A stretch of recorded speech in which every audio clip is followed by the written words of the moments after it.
બેટા આજ તું બપોર પછી તૈયાર થઈ જજે, તને જોવા આવે એમ છે. પેલા કરશનભાઈ છે ને એણે વાત ચલાવી છે, એટલે એ લગભગ 5 વાગે તને જોવા આવશે, એટલે તું તૈયાર રહેજે. કેમ, શું વાત છે? પપ્પા, મારી કોલેજમાં એક છોકરો મારી સાથે ભણે છે ને, એને હું પ્રેમ કરું છું. એ છોકરો આપણી સોસાયટીમાં પેલા અંકલ નથી જેમનું બહુ મોટી ફેક્ટરી છે, બહુ જ પૈસાવાળા છે, પેલા ભૂપત અંકલ, અંકલનો છોકરો, હા એમનો છોકરો છે. હું એને પ્રેમ કરું છું અને એની સાથે લગ્ન કરવા માંગુ છું.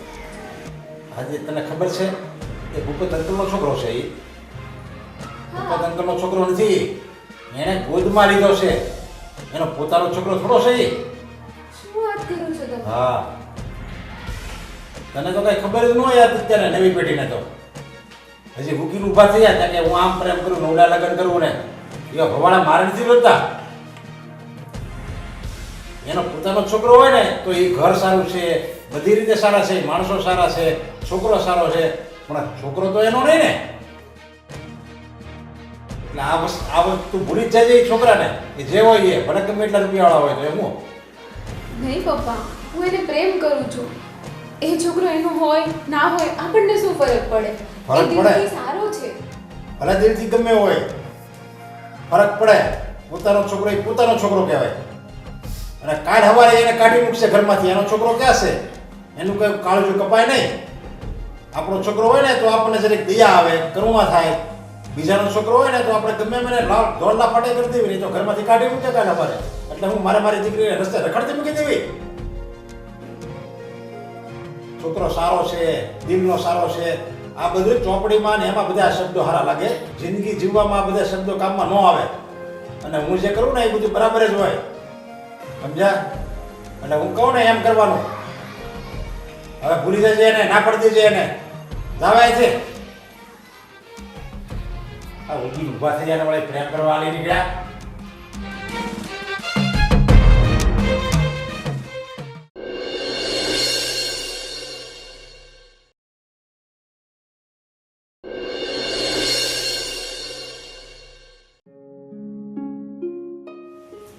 તે જોયું, જોતો ખરી, આ ઘોર કળિયુગ આવી ગયો છે આપણા દેશમાં. એક તો આ દેશમાં કોરોનાની મહામારી, એમાંય કેટલી લૂંટફાટ, બળાત્કાર, આવું બધું થાય. એમાં આપણો ભારત ક્યાંથી આગળ આવે? આ માણસ છે ને, માણસ મટીને હાવ રાક્ષસ જેવા થઈ ગયા છે. માણસ જેવી કંઈ જાતે જ રહી નથી ને એવું લાગે. પણ હું એમ કહું, તમે હુંકામ આખા ગામની ઉપાધિ કરો છો. એ છે ને ઓલી કહેવત છે ને, એવું કરો તમે. મિયા ક્યું દુબલા તો કે પૂરે ગામ કી ફિકર. એવું છે તમારે, આખા દેશની ફિકર પણ તમે હુંકામ કરો છો. અને કહું છું હવે ચા નાસ્તો કરી લીધા ને, જાઉં તમને તમારા કામે, એટલે હું મારું કામ પતાવું. જાઓ. એ હવે છે ને મારે પેપર બંધ જ કરાવી દેવું છે. આ પેપર વાંચીને અડધી ઉપાધિ ઘરમાં લાવો છો તમે. જો આ તો પેપર હું શું કામ વાંચું છું?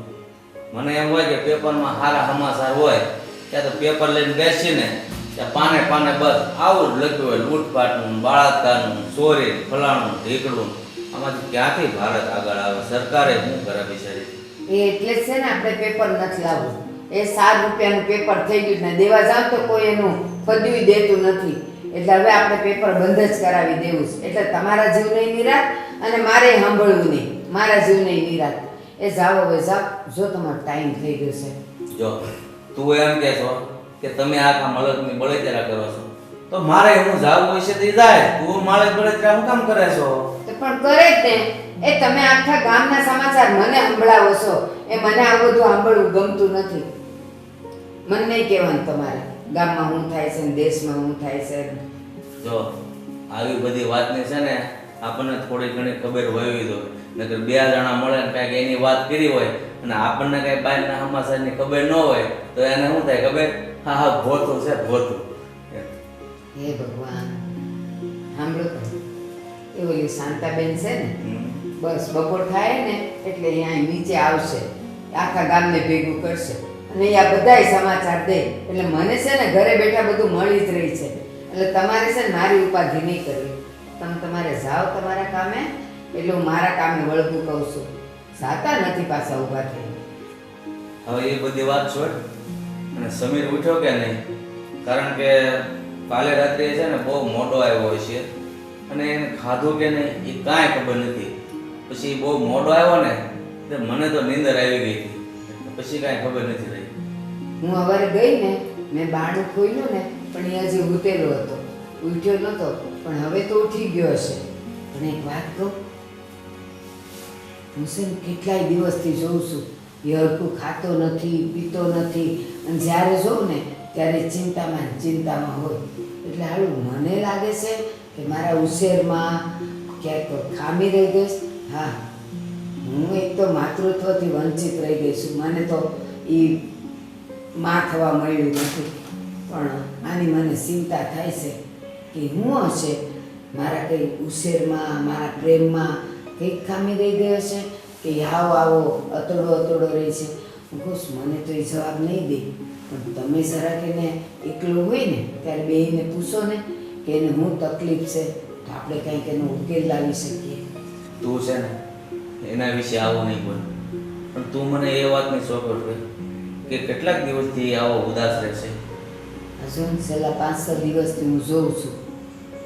હું છે ને ભલે ગમે એ કામ કરતી હોય ને પણ મારી નજર બધે હોય, તો હું એને જોઉં છું. એ હરખું ખાતો પીતોય નથી, ઉદાસ રહે, મારી યારે બોલતોય નથી. પહેલાં તો બોલતો હતો, હમણાંથી તો છેલ્લા કેટલાય દાડાથી જોઉં છું મને છે ને હરખા જવાબ નથી દેતો, બસ આ ઉદાસ જ હોય. પણ કેમ એને પૂછવું મારે? જો તું આવું નહીં બોલ, તારા ઉછેરમાં કાંઈ ખામી નથી.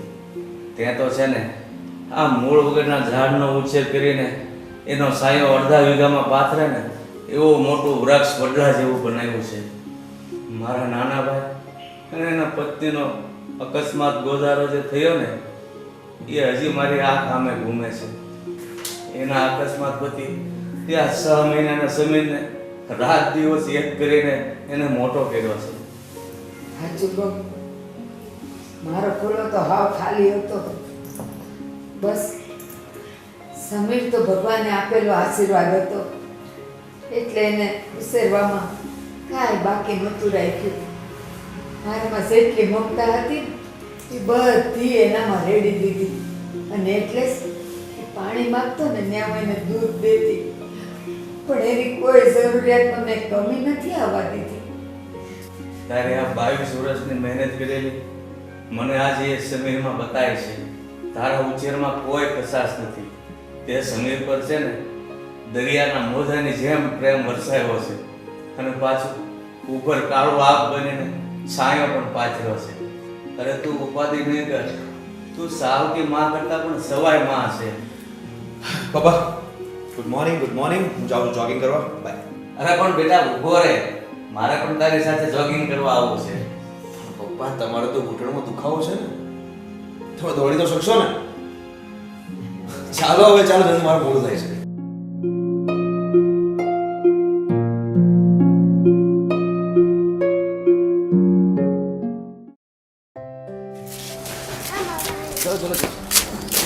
બસ બેટા બસ, હવે હું થાકી ગયો, મારાથી નહીં દોડાય. બેસો પપ્પા.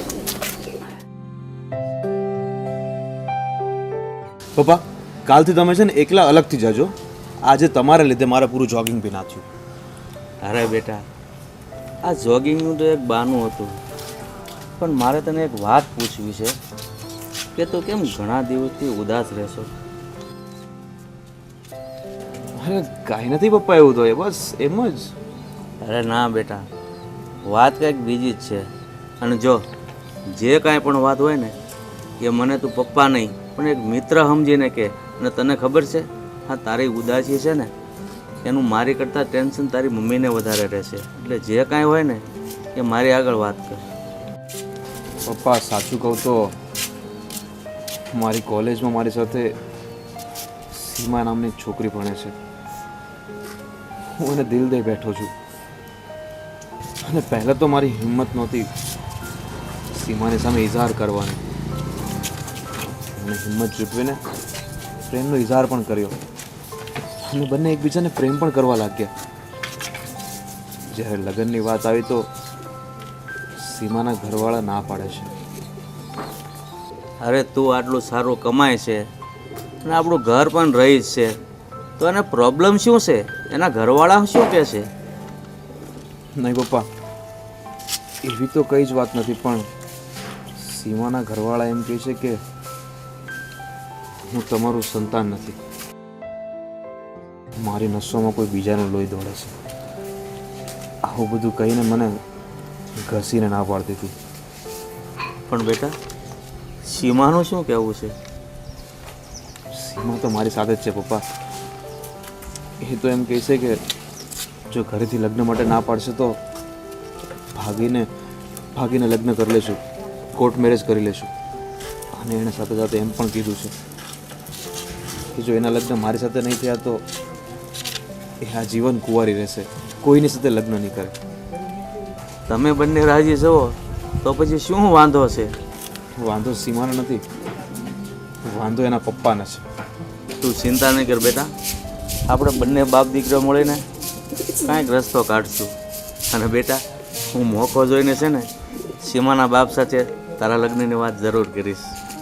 સાચું? સાચું સાચું બેટા. થેન્ક યુ પપ્પા. આખિરકાર તમે તો મને સમજી શક્યા.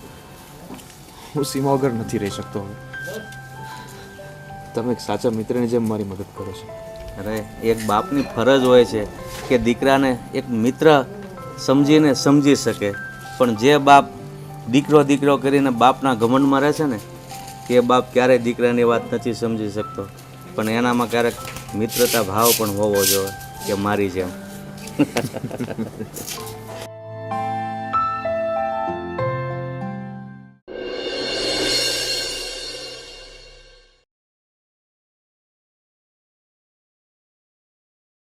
સાગર, કાલ તાર શેઠનો ફોન આવ્યો હતો.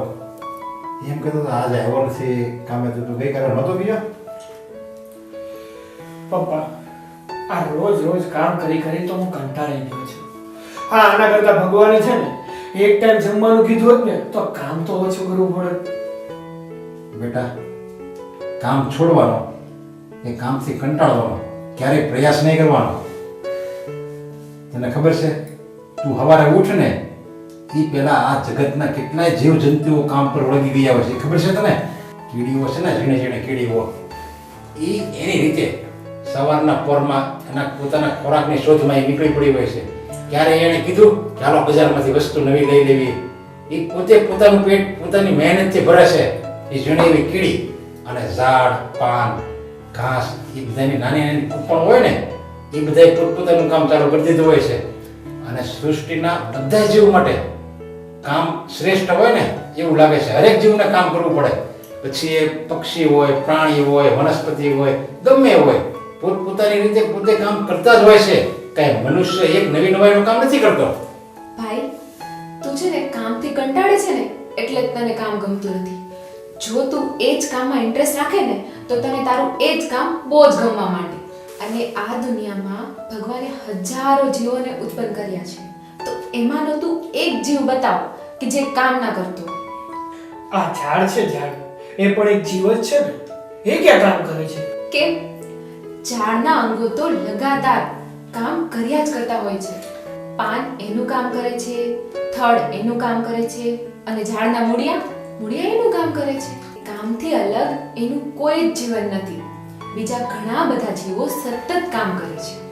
હવે તું વિચાર કર, તને ક્યારે આળસુ કડી કે આળસુ મધમાખી જોવા મળે? એણે ક્યારે એમ વિચાર્યું કે હાલો આજે આપણે રજા રાખવી, આજે આપણે આળસ કરીને આપણે એ મોજ શોખ કરવી? કીડી હોય ને એ તારે જો સતત ચાલતી જ હોય. એને ક્યારે આળસ નહીં ચડતી હોય. અને મધમાખી સતત અહીંથી ફૂલ લઈને, અહીંથી ફૂલમાંથી મધ લઈને અહીંયા મૂકે, અહીંથી લઈને અહીંયા મૂકે. એને ક્યારે આળસ કરતી જોઈ છે? મોટા ભાગના પક્ષીઓ, મોટા ભાગના પ્રાણીઓ, પશુઓ બધા આ જ હોય. બધા પોતપોતાની રીતે કામ કરે જ છે. જીવતા રહેવા માટે વનસ્પતિને સતત કાર્યશીલ રહેવું પડે છે. જેવી રીતે વનસ્પતિને જીવવા માટે કાર્યશીલ રહેવું પડે ને, એવી જ રીતે મનુષ્યને પણ કાર્યશીલ રહેવું પડે. અને જો આપણે એવી રીતે વિચારીએ ને કે કામ નથી કરવું, સૂતું રહેવું છે, આળસ કરવી છે, તો આપણા શરીરના બીજા અંગો છે ને એની ઉપર વિપરીત અસર પડે છે. અને તને કામનો કંટાળો કેમ આવે એ ખબર છે તને? પપ્પા, આ કામનો કંટાળો છે ને મને શું આ બધાને આવતો હોય છે. જો જે કામ બીજાને કશું શીખવી શકતો હોય પોતાના આનંદ માટે અને બીજાની ખુશી માટે, એમાં એનો સુખ વણાયેલું હોય છે એ કામનું. અને બીજાને આનંદ કરવામાં, બીજાના ચહેરામાં ખુશી જોવામાં આપણે જે કામ કરીએ ને એનો કંટાળો આપણને ક્યારેય નથી આવતો. આપણે ડૉક્ટરની જ વાત કરીને, એ 7 થી 8 કલાક ઊભો ઓપરેશન કરે છે, પણ એને બીજાની એમાં ખુશી દેખાય છે, બીજાનું જીવન બચાવે છે, એટલે ડૉક્ટરને ક્યારેય કામનો કંટાળો નહીં આવે. અને એને બીજાના આનંદ માટે એ જે ઓપરેશન કરે છે ને, આ અભિગમથી જ એને થાક નથી લાગતો કે હું જે કામ કરું છું ને એમાં બીજા ખુશ થાય, બીજા આનંદ થાય, એવું કંઈ અંદરથી આપણને અંદરથી એક પ્રેરણા મળવી જોઈએ, તો એ કામનો કંટાળો ન આવે. જો તમે પ્રેરણે કામ કરો ને કે ચાલો આ કામ કરવા ખાતર કામ કરવું પડે છે, તો હરેક માણસને કંટાળો આવે. અને આવી જ રીતે આપણે આપણા કામને પ્રેમ કરીએ, એને પૂજા કરીએ, તો એ કામનો ક્યારેય કંટાળો નથી આવતો. અરે આનંદ આવે છે, આનંદ ખુશી થાય છે કે આપણે ક્યારે કામ કરીએ.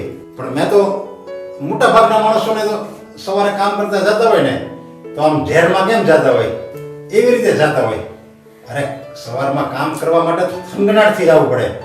જેવી રીતે કેમ કોઈ ભક્ત હોય ભગવાનનો, એ કેમ મંદિરમાં આમ દોડતો દોડતો જતો હોય, એવી રીતે તમે કામને પૂજા કરીને જો જાઓ ને તો ક્યારેય કામનો કંટાળો ન આવે. હા પપ્પા, તમારી વાત એકદમ સાચી છે. આ વ્યક્તિ કામ પ્રત્યે અણગમો અને એના પ્રશ્નો ઊભા કરે છે ને ત્યારે જ એ વ્યક્તિને કામો ગમતા નથી. ત્યારે જ એને કામનો કંટાળો આવે છે.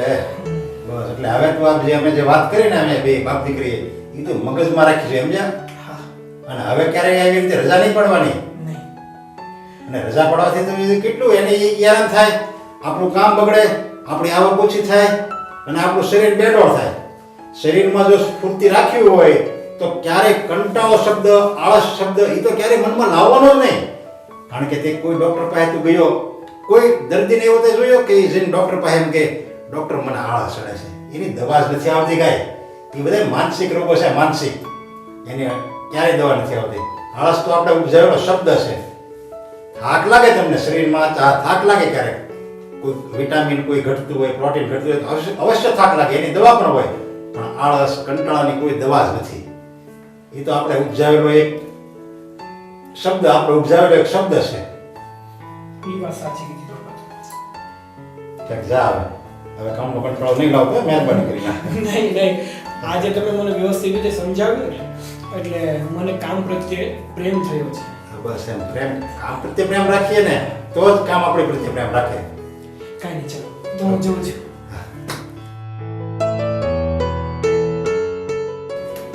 અત્યારથી આળા કરે તો પછી લગ્ન પછી શું થાય એનું? હા સાચી વાત છે. કઈ નહીં, એ સમજી ગયો ને. બસ. અને તારે આ બધી મેં બધી તારે બધું શીખવાની જરૂર. પછી કે હારે જેમ કે કોઈ હારે નહીં આવે. ત્યાં આપણે જો કચરામાં, તારે તો ઘરનું કામ કરવાનું હોય, વાસણ છે, કચરા છે, એ બધામાં જો આપણે એમ કરીએ ને કચરું વાળતા હોઈએ અને આપણે આમ મારા કસરત માટે વાળું છું તો આપણે મજા આવે. પછી એમ કીધું કે ભાઈ સારું ઠીક આવે, કરવું પડે, આમાં તો યાર કંટાળો, તો એ કંટાળો જ આવે. હા બરાબર છે. એમ પણ હું તો ગમે એ કામ નથી કરતી, કામને ગમતું બનાવું છું. બસ આ તો સારું સમજી ગયા.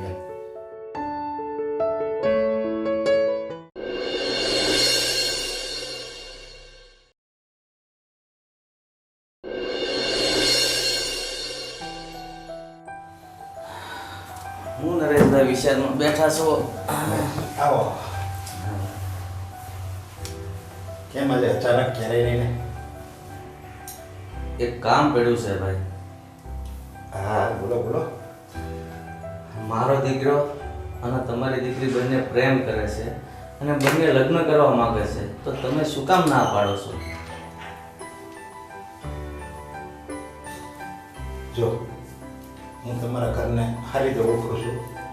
તમારું ઘર ખાનદાન છે, પૈસા ટકે સારું છે, તમે અને ભાભી માણસોય બહુ રેડી છો, બધી રીતે સારું છે.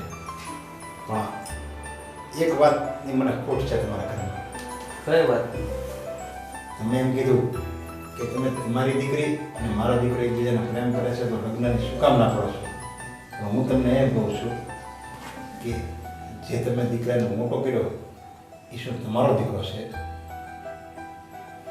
અરે ભાઈ, તમે મને ઓળખો છો તો ભાઈ તમને એ પણ ખબર હશે કે મારો દીકરો નથી. મારો નાનો ભાઈ ગુજરી ગયો એ 6 મહિનાનો હતો ત્યારે, તો એનો અમારા હાથથી જ ઉછેર થયો છે, એટલે એ અમારો જ દીકરો કહેવાય. એ તમારા નાના ભાઈનો દીકરો હોય કે મોટા ભાઈનો હોય, છે તો બીજાનો જ ને, તમારો તો નથી ને. બીજાનો પણ ઘર કોનું, ખાનદાન તો એક જ ને.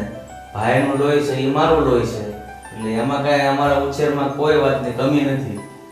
આમાં એવું છે, જો આપણે જેટલી હરેક માણસ પછી ગમે માણસ હોય એના પોતાના દીકરા ઉપર જેટલી દયાભાવ હોય ને એટલી બીજાના દીકરા ઉપર દયાભાવ ન હોય.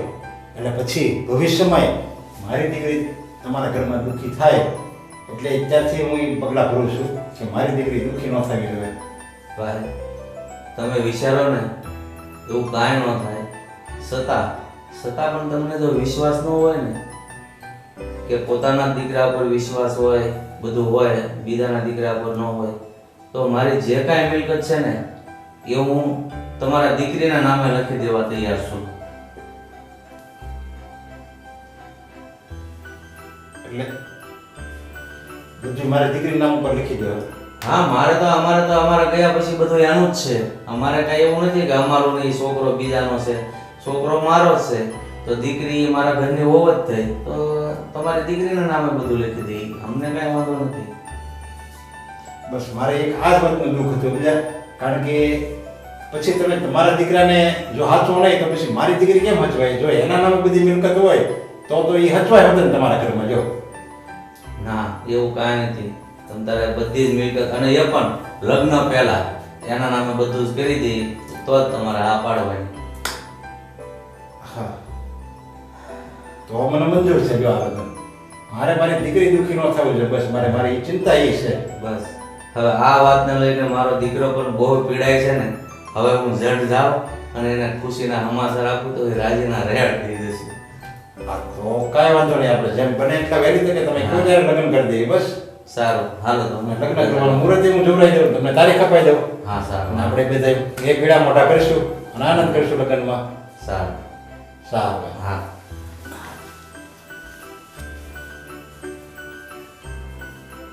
આવો તો બાપ પહેલી વાર જોયો. લગ્ન પહેલા મારી દીકરી નામે એની બધી મિલકત કરી દીધી. કઈ વાંધો નહીં, બધું એનું જ છે ને. દીકરી તો સુખી રહે.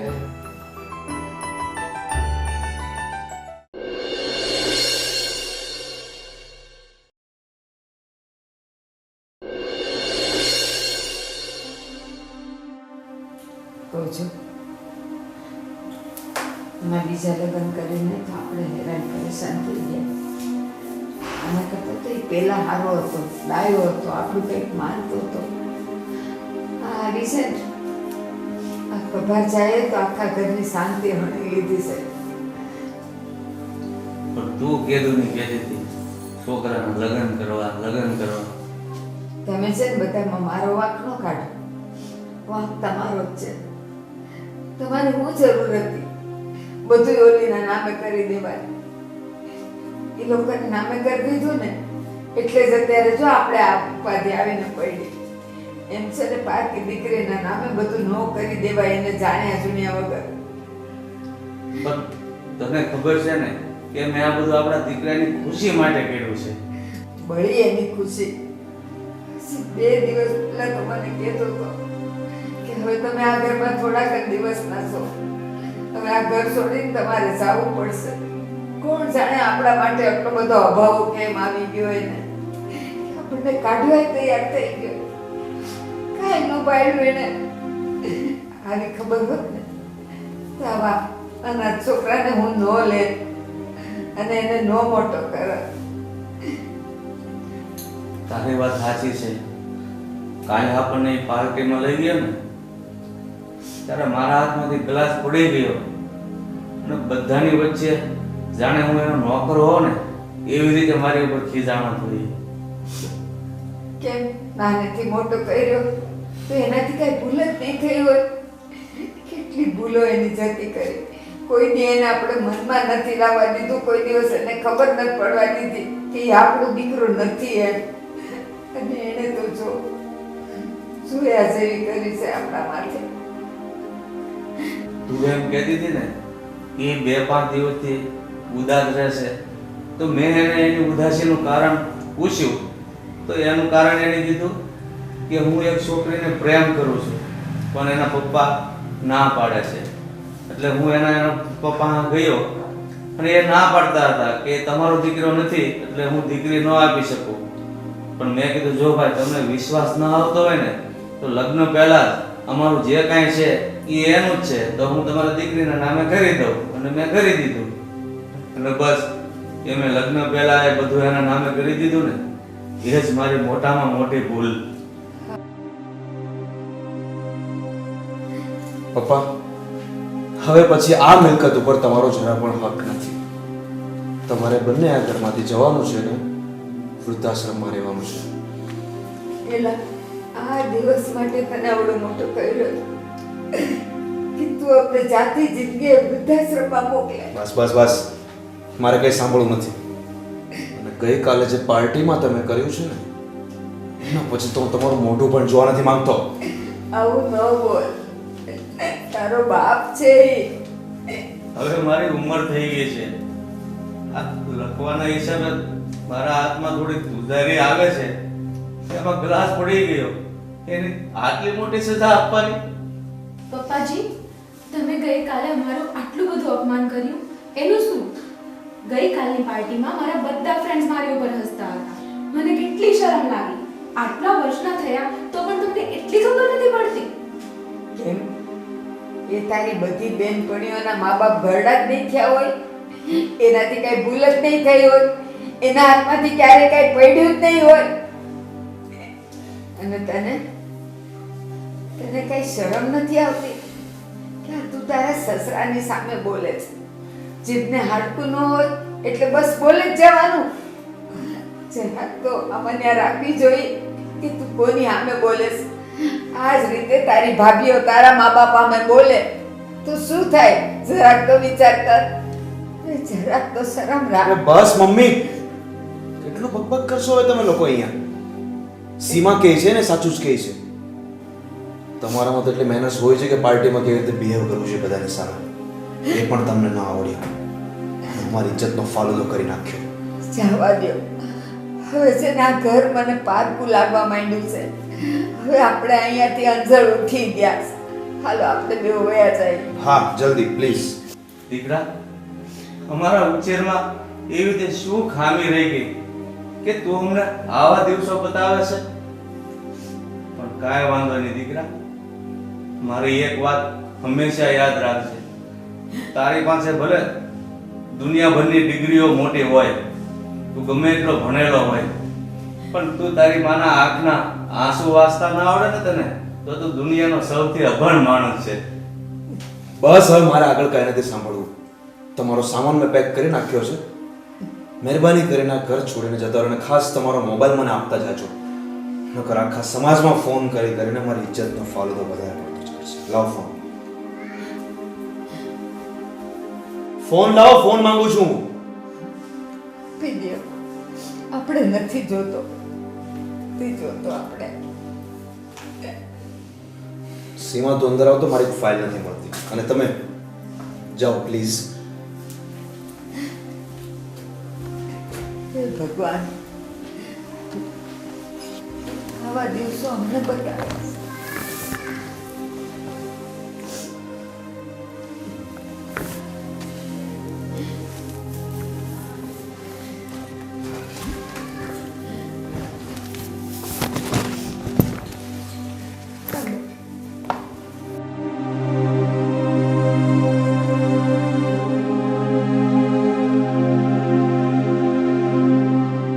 સમીર, જે દિવસે તને આ મા બાપને નો અફસોસ થાય ને તે દિવસે આવી જશે. તે ભલે અમને ધૂપકાર્યા છે પણ અમે તેને ક્યારેય નહીં કરશો. હાલો બાપની આંખમાં 2 વખત આંસુ આવે, જ્યારે દીકરી ઘર છોડે ત્યારે અને દીકરો ઘર છોડે ત્યારે. ચાલો આ ઘરને છેલ્લા રામ રામ.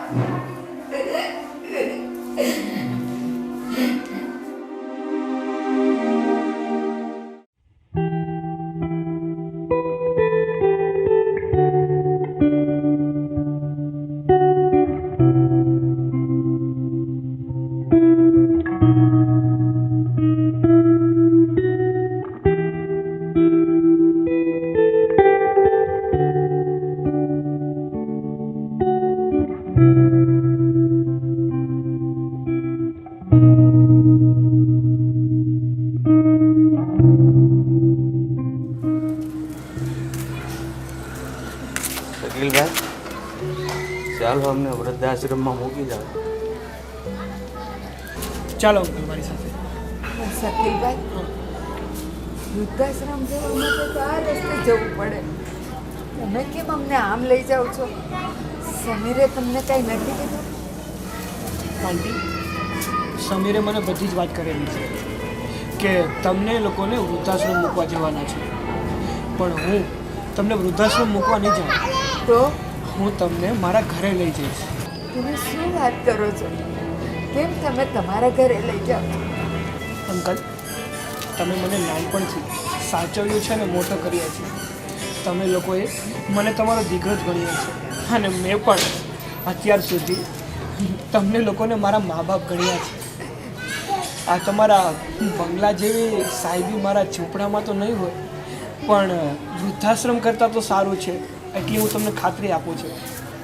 મારી સાથે ચાલો ને વાત કરે. તમે આ તમારા નાના દીકરાના ઘરે નહીં આવો? જો એક દીકરાએ કાઢી મૂક્યા તો ભગવાને બીજો દીકરો આપી દીધો. પણ બેટા, આ અમારી કેવી કરુણાએ બેઠી છે. સમીર અને સીમાએ અમારી સાથે કેવું કર્યું છે, સગો દીકરો હોવા છતાં. અને તું પારકો હોવા છતાં તે માણસાએ નથી છોડી. અને બેટા, રહી વાત તારા નાના ઘરની, અમારા મન અમીરી ગરીબીનો કોઈ ભેદ નથી. ચાલ બેટા, ચાલો.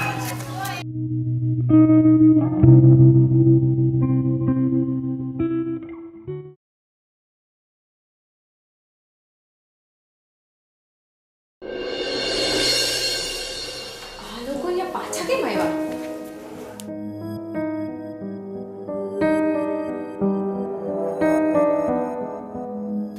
મેં તને ક્યાં કીધું હતું અને તું ક્યાં પાછો આ લોકોને અહીંયા લઈ આવ્યો?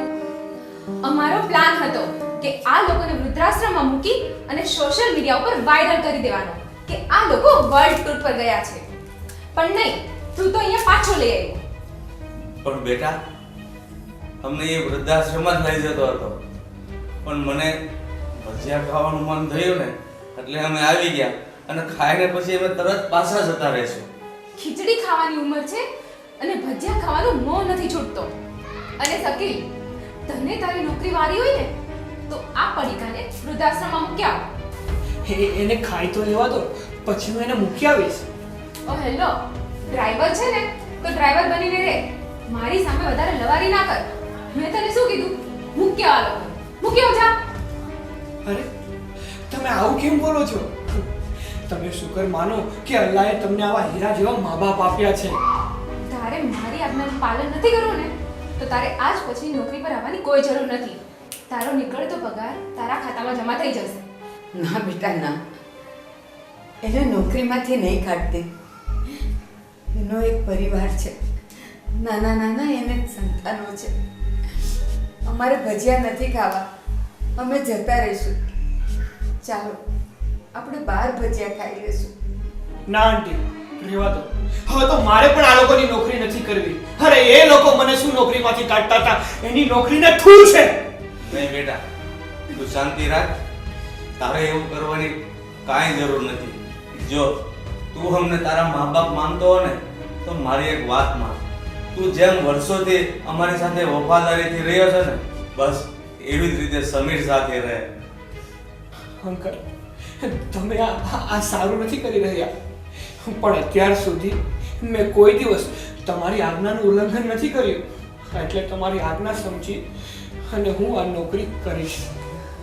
અરે મને આવા લોકો જોડે નોકરી કરવાનું કોઈ પસંદ નથી. અરે જે લોકો પોતાના મા બાપને ન સાચવી શકે એવા જોડે નોકરી કરીને શું કરવું મારે? ઓકે ઓકે ચાલ, તારું પત્યું ને તો નીકળ અહીંયાથી. ચાલો. ચાલ.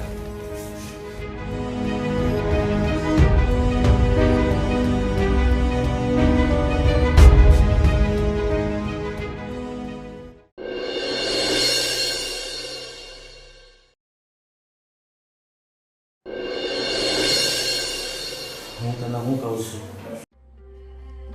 તે દિવસે મેં જીદ કરીને સમીરના લગ્ન ન કરાવ્યા હોત ને તો આજે આપણે આ વૃદ્ધાશ્રમમાં આવવાનો દિવસો ન જોવા પડે.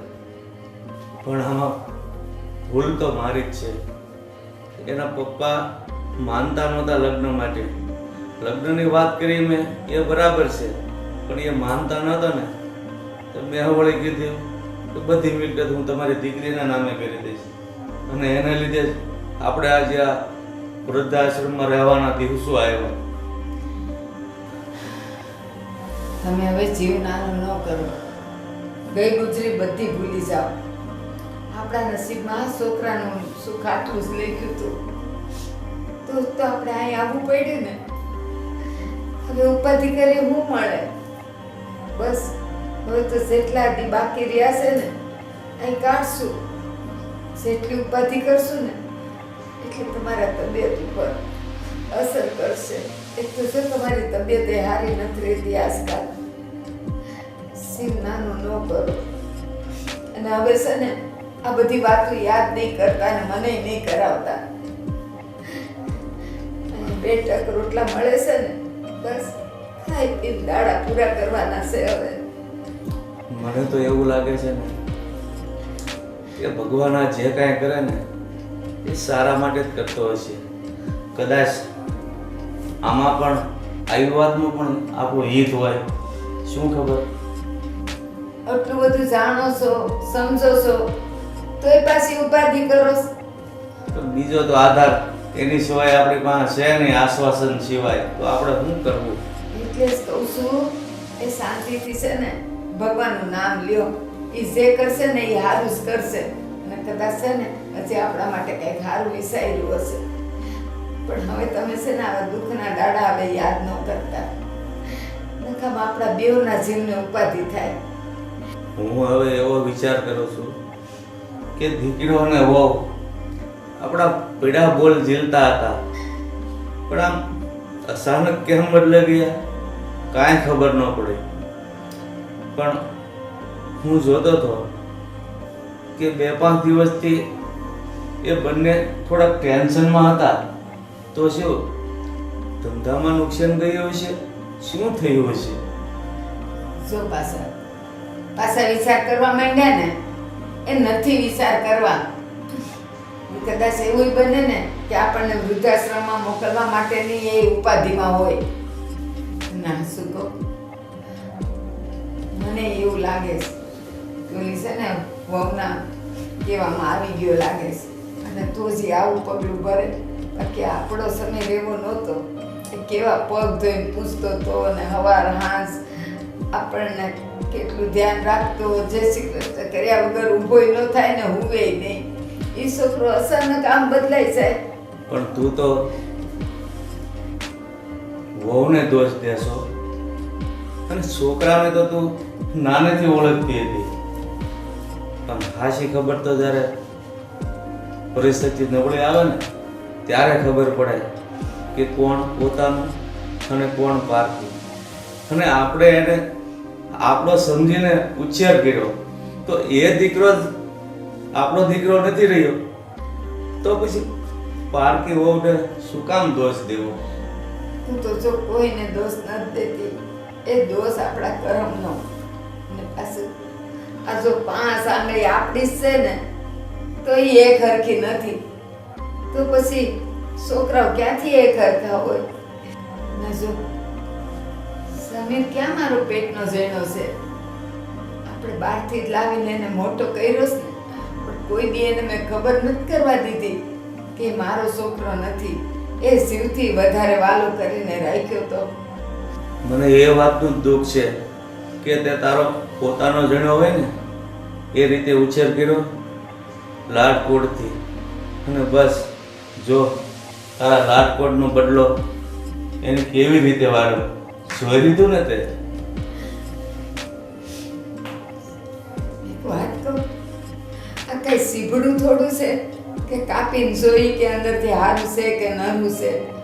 છોકરાઓ ક્યારે બગડી જાય ને ક્યારે આવા થઈ જાય ને કોઈને ખબર ન પડે. પણ કાંઈ નહીં, હવે તમે ઉપાધિ ખરેખર કહું છું કરોમાં મારો ઠાકર છે ધારશે ને એ જ થાય. આવશે કે ભાઈ આ બેસ ને બટા. ના આંટી, નથી બેસવું મારે. ને અંકલ, સીમા મેડમે કીધું છે કે તમને અહીંયાથી એમના ઘરે લઈ જવાના છે. તો ચાલો તમે બેગ તૈયાર કરો અને મારી સાથે ગાડીમાં બેગ મૂકો અને ચાલો મારી સાથે. અરે શકીલ, એ ભગવાન,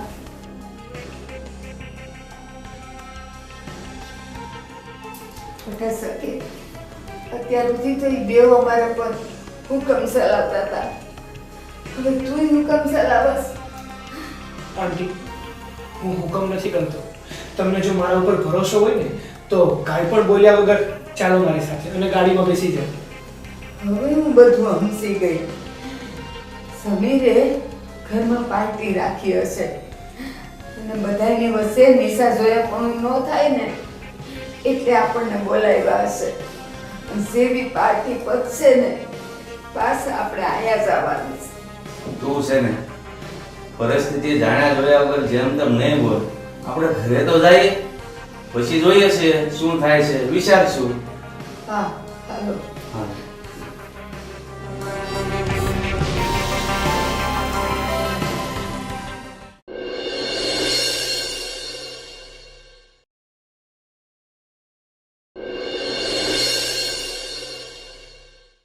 મમ્મી પપ્પા કેમ હજુ આવ્યા નહીં?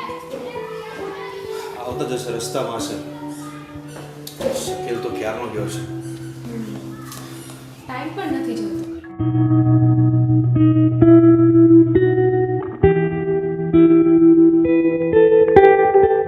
આવો મમ્મી પપ્પા, બેસો રે પ્લીઝ, આવો બેસો. તમારા વગર આ ઘર સાવ શું થઈ ગયું હતું. હવે તમારે ક્યાંય જ નથી જવાનું. તમારે હવે તમારા આ જ ઘરમાં રહેવાનું છે. તમારી વગર તો અમને એવું લાગતું હતું કે જાણે આ ઘરમાં નહીં અમે શમશાનમાં રહેતા હોય ને એવું. હવે તમે આ મા બાપ જેવા ભગવાન મળી ગયા. હવે અમને એમ લાગે છે કે આ ઘર નહીં આ મંદિર છે. એટલી બધી મીઠી ભાષા અને એ તારી, તને કાચિંદાની જેમ રંગ બદલતા સારું આવડે છે. હવે કેટલા કલાક અમારે રહેવાનું છે અને અમને અહીંયા કેમ બોલાવ્યા છે? સાચી વાત છે મમ્મી. જીવનમાં અમુક વખત પરિસ્થિતિ એવી થઈ જાય કે માણસે કમનસીબે પણ બદલાવવું જ પડે છે. અને તમે કહો છો ને કે મને કાચીડાની જેમ રંગ બદલતા સરસ આવડે છે, તો તમારી આ વાત સાચી છે. મેં કાચીડાની જેમ જ રંગ બદલ્યો હતો અને એ માટે હું તમારી માફી માંગુ છું. બસ હો, બસ. હવે તારી આ સમજણ શક્તિ છે ને એ તારી પાસે રાખ. માવતરને વૃદ્ધાશ્રમમાં મોકલી દીધા અને હવે તું એમ કહે છે કે અમારી કમનસીબી હતી. ખબર નહીં હવે કેટલી ઘડી અમારે અહીંયા રહેવાનું છે અને પાછું વૃદ્ધાશ્રમમાં જવાનું. હવે શું તું પણ પેલા એની વાત તો સાંભળ. એ શું કહેવા માંગે છે? બોલ બેટા, શું કહેવા માંગે છે તું? આપણી જ કંપનીના એક કર્મચારીએ ઘણા સમયથી આપણી કંપનીમાં ગોટાળો ચાલુ કર્યો હતો. આ આખી પૂરી વાત તમને સમીર સમજાવશે. પપ્પા, આપણી કંપનીની જે પ્રોડક્ટ છે એના બોક્સમાં ગેરકાયદેસર માલની હેરાફેરી થતી હતી. આ વાતની જાણ મને બહુ જ મોડી થઈ.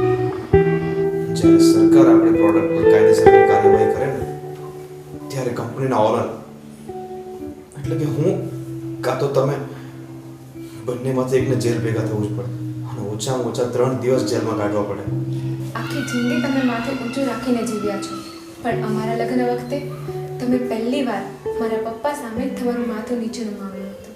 તમારા માટે તમારા સમીરની ખુશી જ સૌપ્રથમ હતી, અને આ ઉંમરે અમે તમને જરા પણ દુઃખી કરવા નહોતા માંગતા. તમે ફક્ત તમારા દીકરાની ખુશી માટે આ કરોડોની મિલકત મારા નામે ખરીદી હતી, અને તમે જેલમાં જાઓ અને દુઃખી થાઓ એવું અમે ક્યારેય નહોતા ઈચ્છતા.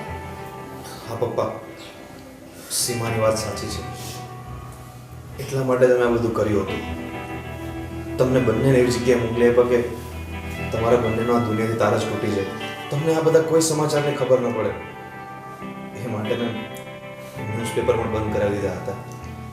અને હા, તમારો મોબાઈલ પણ મેં એટલે જ લઈ લીધો હતો.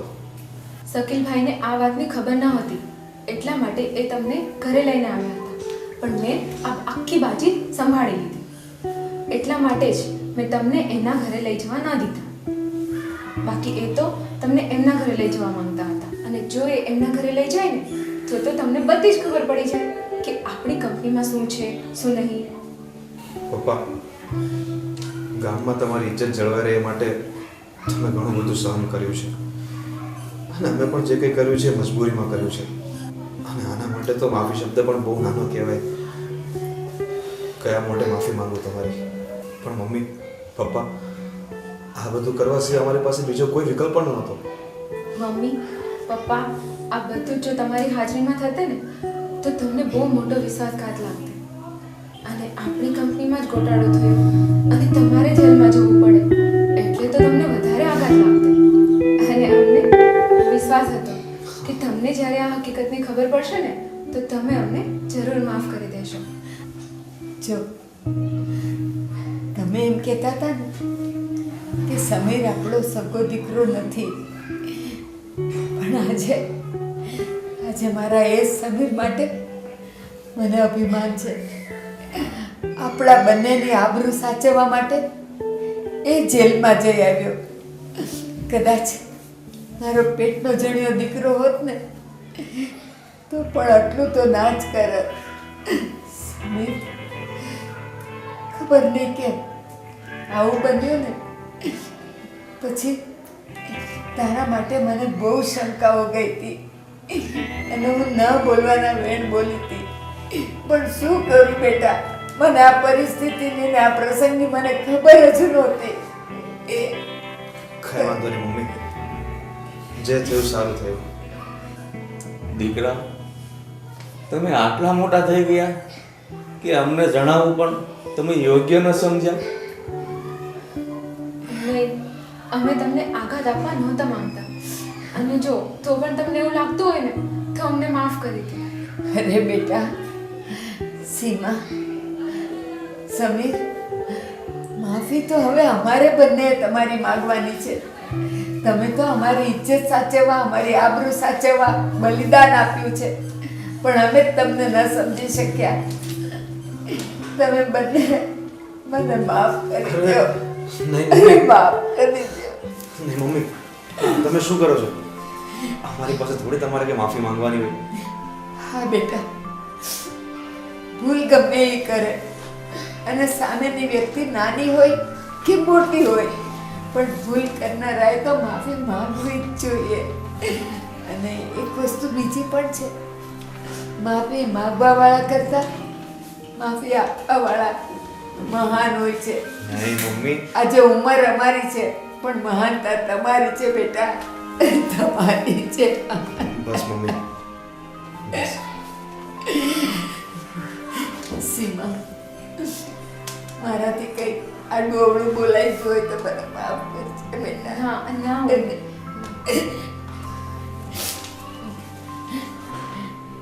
ચાલો, આજે તારા પપ્પા માટે ભજીયા બનાવીશ ને? હા એમને ભજીયા ખાવાનું બહુ મન થયું છે. હા, ચાલો. હું હમણાં જ બનાવું છું. આજે આપણે બધા સાથે મળીને ભજીયા ખાશું, અને પછી મને આઈસ્ક્રીમ ખાવા લઈ જઈશ ને? હા મમ્મી, કેમ નહીં.